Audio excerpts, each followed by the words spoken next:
La visite commence à un point de vue sur la vieille ville et le parc national Emek Tzurim, où sont plantés des oliviers anciens.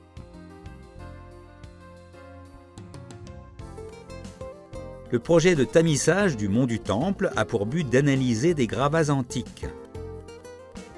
Depuis le jardin Orson Hyde, on peut voir les murailles de la vieille ville et la vallée du Cédron.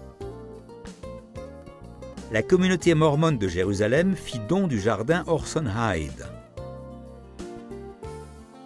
Des oliviers anciens poussent dans le jardin de l'église de Gethsémani.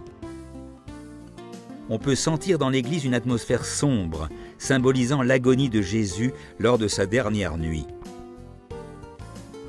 La façade de l'église montre une mosaïque de Jésus et de ses disciples.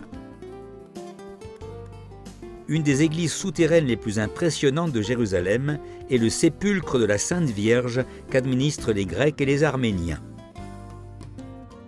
Vous pouvez visiter le centre d'information au cimetière du Mont des Oliviers. Depuis cet endroit, profitez d'une vue sur les murailles de la vieille ville et la vallée du Cédron.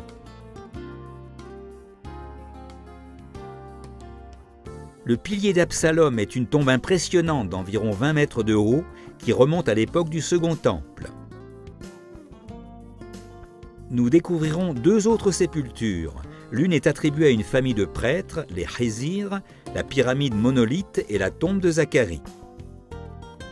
D'autres caveaux funéraires se trouvent dans la vallée du Cédron. La visite s'achève dans le bassin de Silouane. Les escaliers mènent aux vestiges d'un grand bassin qu'utilisaient les pèlerins à l'époque du Second Temple.